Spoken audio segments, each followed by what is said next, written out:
आज जो परीक्षा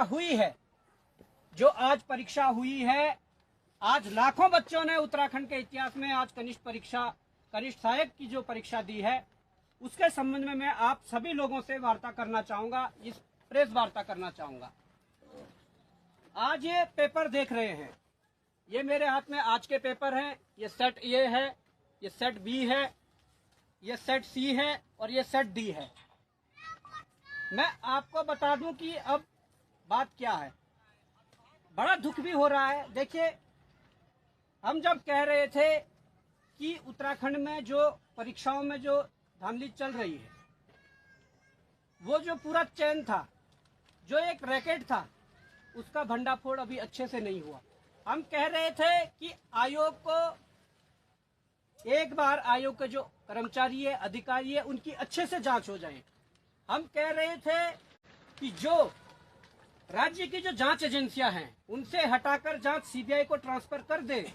हम इसलिए कह रहे थे कि क्या अगर एसटीएफ एसआईटी जांच करती है, और अगर एसटीएफ और एसआईटी में तो उन्हीं के डिपार्टमेंट, जो पुलिस डिपार्टमेंट के ही लोग हैं, अगर कभी बड़े अधिकारी कोई सम्मिलित है, अगर उनसे बड़े अधिकारी पुलिस विभाग के कोई सम्मिलित है, तो क्या उन पर एसटीएफ एसआईटी हाथ डाल पाएगी? कभी नहीं।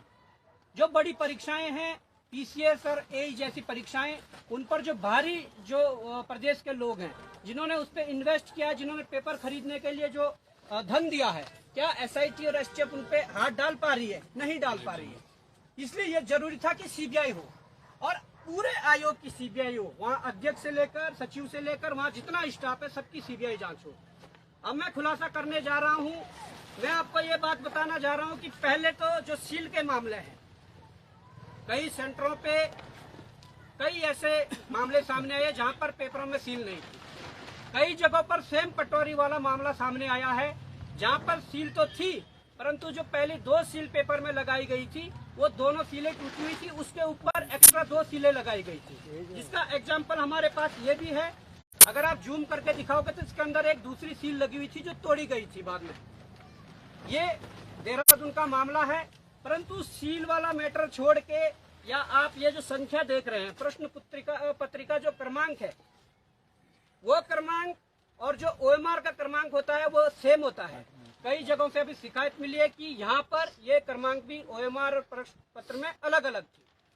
अब सबसे बड़ी बात मैं कहने जा रहा हूँ, भारत के इतिहास में जो पहली बार ऐसा होने जा रहा है, जो बात मैं आपको कहने जा रहा हूँ, आयोग के जो पदाधिकारी हैं, उन्हें चुपचाप अपने नैतिकता के आधार पर इस्तीफा देना चाहिए, क्योंकि वो एक भी परीक्षा को पारदर्शी रूप से संपन्न करवाने में नाकामयाब है। अब मैं आपके सामने जो बात रखने जा रहा हूँ, वो बात ये है कि set A, set B, set C, कोई ए करके डी पकड़ेगा। इसमें जब हम पेपर को खोलते हैं, तो हम जब पहला पेज देखते हैं, मैं मीडिया बंधुओं से निवेदन करूंगा कि आप जूम करके दिखाइए। आप यहाँ पर लाइए जो दी है, और सीरियल वाइज रखिए, इस प्रकार से मोड़ दीजिए। आप बताओ कौन सा सेट है? मेरे पास सेट ए है, बी सेट ये है, सी ये है, डी ये है। अब आप आगे लाइए थोड़ा, और मैं मीडिया बंधुओं को कहूंगा कि इसे जूम करके दिखाइए। इन सेटों में हमने पाया कि क्वेश्चन नंबर 1 से लेकर फर्स्ट जो पेज है, उस पे 13 क्वेश्चन है। इनके चारों सेटों में क्वेश्चन भी एक जैसे हैं, इनके ऑप्शन भी एक जैसे हैं। ये गंभीर विषय है। और यही नहीं, जितने भी पेज आप खोलोगे, नंबर 1 से नंबर 100 तक, मैं ये लास्ट पन्ना खोल लेंगे सभी, नंबर 1 से और नंबर 100 तक ए बी सी डी चारों सेटों में आप देख सकते हैं कि सेम क्वेश्चन है, सेम उसके ऑप्शन दिए हुए हैं। ये बताता है कि स्पेशल किन्हीं लोगों को फायदा पहुंचाने के लिए। अब फायदा कैसे पहुंचाया जाता है, ये मैं भी आपके सम्मुख रख देता हूँ। फायदा ऐसा पहुंचाया जाता है कि जिन लोगों ने कभी पेपर में सिल्क के साथ छेड़छाड़ करके या उसकी उत्तर कुंजी को हासिल करके अपने बंदों को जिनसे पैसा लिया होगा, उनको एक छोटी सी पर्ची में 1 से 100 क्वेश्चन के ऑप्शन दे देते हैं कि क्वेश्चन 1 का डी है, बी का बी है, सी का ए है। इस प्रकार से 100 देते हैं।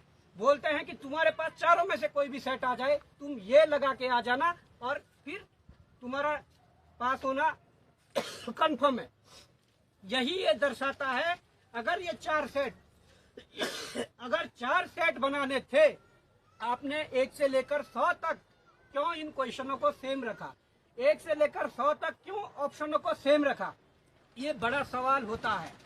और ये बड़ा सवाल इसलिए भी होता है, प्रदेश का युवा चिल्ला रहा है कि जांच करिए फिर हम परीक्षा देंगे। प्रदेश का युवा त्रस्त है। ये लोग जो है वो मानसिक शोषण कर रहे हैं। प्रदेश के युवा ने तो आज देख लिया है कि तुम्हारी परीक्षा करवाने की तरीका क्या है। मैं आरोप लगा रहा हूँ, हमारे पास सूचना है कि पटवारी का जो दोबारा पेपर हुआ वो पेपर बाहर था। जांच करना आपका काम है और चीजें देना हमारा काम है, परंतु आज तो हमें भरोसा नहीं है यहाँ के जांच एजेंसियों पे, यहाँ के सरकारों पे, यहाँ के जो कोई भी जो आयोग है उन पे भरोसा इसलिए नहीं है कि जांच किससे करवाएं, क्योंकि ये सब मिले हुए हैं। इनके पास जो चीजें देते हैं उन मामले को दबा देते हैं। दुख इस बात का है, अब इस राज्य की जो जांच होगी वो कौन करेगा? कौन ऐसा व्यक्ति होगा जिस पे विश्वास किया जा सके? इसलिए भी ये अब समस्या है। पुलिस के पेपर में भारी अनियमितताएं हैं। पुलिस के पेपर की भी सूचना पेपर बाहर था। फिजिकल में जो नंबर बढ़ाए सो तो बढ़ाइए, परंतु उसकी जांच कौन करेगा? मैंने वही कहा था कि एसटीएफ एसआईटी जांच कर रही है। अगर उनके ही बड़े आला अधिकारी अगर पुलिस के परीक्षा में सम्मिलित हो तो क्या उन तक वो हाथ पहुंचा पाएंगे? क्या उन तक वो हाथ डाल पाएंगे? कभी नहीं। इसलिए मैं कहना चाहता हूं प्रदेश के अभिभावकों से, ये आपके सामने सब साक्ष्य हैं। हम कोई हवा में बात नहीं कर रहे, हम साक्ष्यों के साथ बात कर रहे हैं। भारत के इतिहास में पहली बार ऐसा हुआ है कि 4 सेट दिए गए ABCD और चारों सेटों में 1 से लेकर 100 क्वेश्चन सेम है और ऑप्शन भी सेम है। जबकि सेट में 100 क्वेश्चन तो एक जैसे होते हैं, परंतु अलग अलग सेटों में जिस क्वेश्चन का कोई सीरीज 1 होगा, दूसरे में 20 होगा, 15 होगा, इस तरीके के होते हैं। परंतु इन लोगों ने सॉफ्ट टारगेट करवा के लोगों को फायदा पहुंचाया है। अब ये जांच का विषय है, पर सबसे बड़ी बात यह है, अब इस प्रदेश का मुख्यमंत्री इस्तीफा देगा या इस आयोग के अध्यक्ष सचिव या और जो पदाधिकारी वो इस्तीफा देंगे? क्या नैतिकता के आधार पर इस्तीफा नहीं देना चाहिए?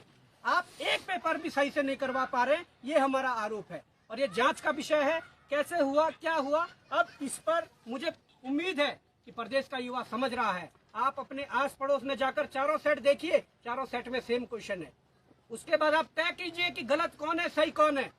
जो आरोप लगाते हैं कि राजनीति कर रहे हैं, जो आरोप लगाती है सरकार कि ये लोग गुमराह कर रहे हैं, तो आप ये जान लीजिए गुमराह सरकार कर रही है, गुमराह आयोग कर रहा है, गुमराह बेरोजगार संघ कर रहा है। ये आपको तय करना होगा। ये धरना स्थल एकता विहार में हम बैठे हुए हैं, यहाँ रात दिन बैठे हुए हैं। अब आप देख लिए, अपने भविष्य को यदि सुरक्षित करना है तो आइए। जब तक हम फिर से सड़कों पर नहीं उतरेंगे या जब तक इनको सबक नहीं सिखाएंगे, तब तक ये हमारे साथ ऐसा छलावा करते रहेंगे। धन्यवाद।